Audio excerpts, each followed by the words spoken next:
శాంతి. మురళీ తారీఖు అక్టోబర్ 7, 2025.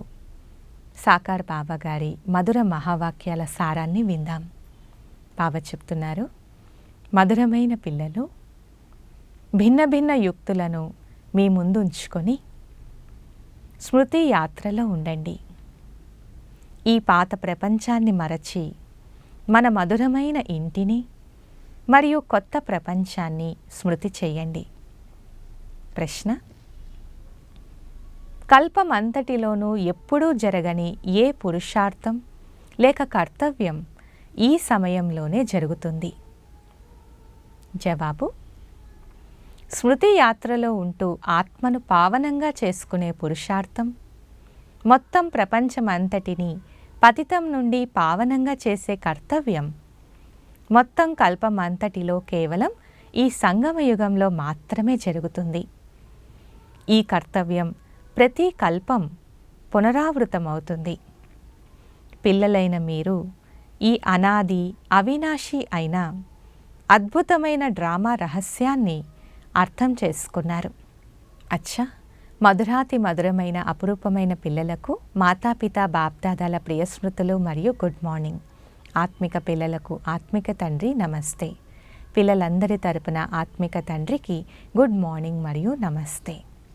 ధారణ కొరకు ముఖ్య సారం. మొదటి పాయింట్: ఇప్పుడు మన కొరకు కొత్త ప్రపంచ స్థాపన జరుగుతోందని బుద్ధిలో ఉండాలి. ఈ దుఃఖమయమైన పాత ప్రపంచం ఇక వినాశనం కానున్నది. ఈ ప్రపంచం మీకు ఏమాత్రము నచ్చకూడదు. రెండో పాయింట్: బాబా తన సర్వస్వాన్ని సమర్పించుకున్నారు కాబట్టి ఏ విధంగా వారి బుద్ధి ఇంకెక్కడకు వెళ్ళదో అలాగే మీరు బాబాను అనుసరించాలి.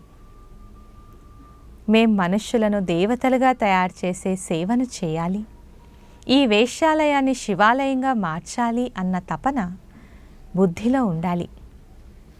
వరదానము: దేహ అభిమానపు రాయల్ రూపాన్ని కూడా సమాప్తం చేసే సాక్షి మరియు దృష్టాభవ. వివరణ: ఇతరుల విషయాలకు గౌరవాన్ని ఇవ్వకపోవడం, వాటిని ఖండించేయడం, ఇది కూడా దేహాభిమానపు రాయల్ రూపం. వారు తమను మరియు ఇతరులను అగౌరవపరుచుకుంటారు. ఎందుకంటే ఎవరైతే ఖండిస్తారో వారికి అభిమానం వస్తుంది, మరియు ఎవరి విషయాన్నైతే ఖండిస్తారో వారికి అవమానంగా అనిపిస్తుంది. కావున సాక్షి దృష్ట అన్న వరదానాన్ని స్మృతిలో ఉంచుకొని డ్రామారూపీ ఢాలు లేక డ్రామారూపీ పట్టాలపై నడుస్తూ ప్రతి కర్మను లేక సంకల్పాన్ని చేస్తూ ఉండండి. నేను అన్న ఈ రాయల్ రూపాన్ని కూడా సమాప్తం చేసి ప్రతి ఒక్కరి విషయానికి గౌరవాన్ని ఇవ్వండి, స్నేహాన్ని ఇవ్వండి. తద్వారా వారు సదాకాలికంగా సహయోగులుగా అయిపోతారు.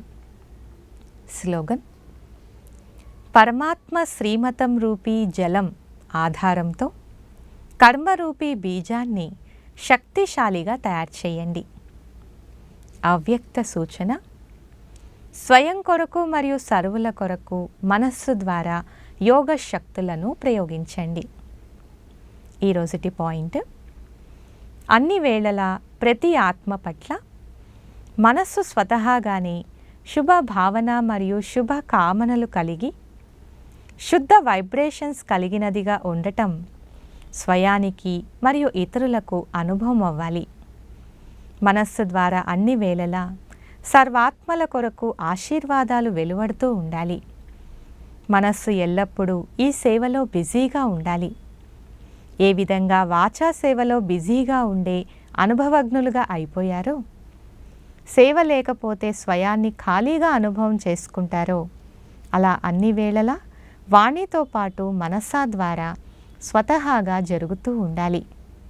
అచ్చా, ఓం శాంతి.